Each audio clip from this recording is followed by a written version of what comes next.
And I've certainly felt that way. And I think that the point of Revelation isn't to say that only those who are pure enough, holy enough, perfect will make it to the wedding supper of the Lamb. Rather, it is that those who have been washed in the blood of the Lamb, who have put their faith in him, will be made ready because he will make them pure and white and spotless.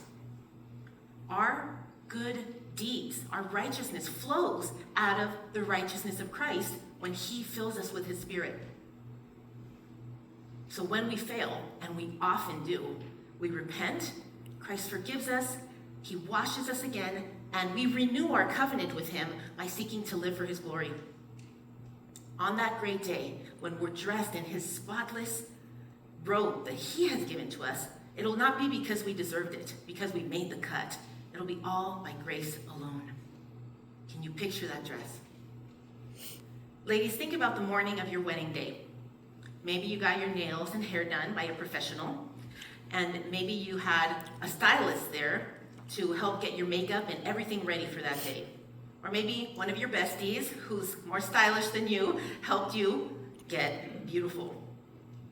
You were surrounded by your mom, maybe, your best friends, or sisters if you have any, and you wanted everything to be perfect. And as you put on that dress, you wanted to make sure that you didn't mess up your hair in the process and that you didn't get any makeup on that dress because you wanted it to be perfect. And you may wonder how to dress in the righteous deeds that this passage tells us about. Here's a few ways that we can do that. One is by loving one another in action. We face a choice every day in a fallen world. We can choose to love our spouses and to live in a way that reflects Christ, like we saw in Ephesians, or we can live according to our selfish desires. Let's choose love, friends. When we get home from work tired and we just want to go be alone somewhere, if we're introverts, let's instead look for ways to serve one another, to minister to one another from the Spirit's filling that empowers us. Maybe going out on a date night, like we've mentioned earlier, or crossing an item off of their wish list, or making them their favorite meal. Or if you haven't yet read the book on the love languages, read it and learn how to speak to one another in the manner that your spouse receives love.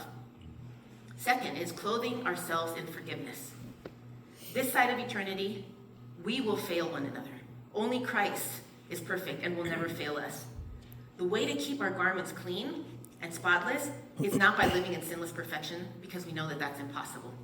Rather, it's by acknowledging the ways that we hurt one another and repenting and making this a practice. Keep short accounts with one another, because the temptation will be to let sin and resentment and bitterness linger and build up and stuff it down and withdraw. But airing out our grievances frequently, saying to one another, that hurt me. I'm really sad about the way you spoke to me. However you need to express yourself will in the end bring you far more peace than if you just try to avoid confrontation by suppressing what you feel. Your relationship would be in danger of becoming like that stinky sock that went through the dryer all wadded up and it never dried out, and then you put it in the drawer and it kind of made the whole drawer smell like mildew. You don't want your marriage smelling all stinky and mildewy. A third way that we can dress in righteous deeds is by living in anticipation of our wedding day. Encourage one another, friends, to keep eternity in mind. Our lives ought to be marked by anticipation of that great day. And it might be hard when we're consumed with earthly cares. Commit to a weekly reset. Vix mentioned a weekly marriage meeting, marriage prayer time, and that was very much in line with what I wanted to share with you now, that if you meet on a regular basis to remind one another of what awaits you in eternity and to ask one another, how can I help you carry your burden so that you can be less weighed down by the cares of this world?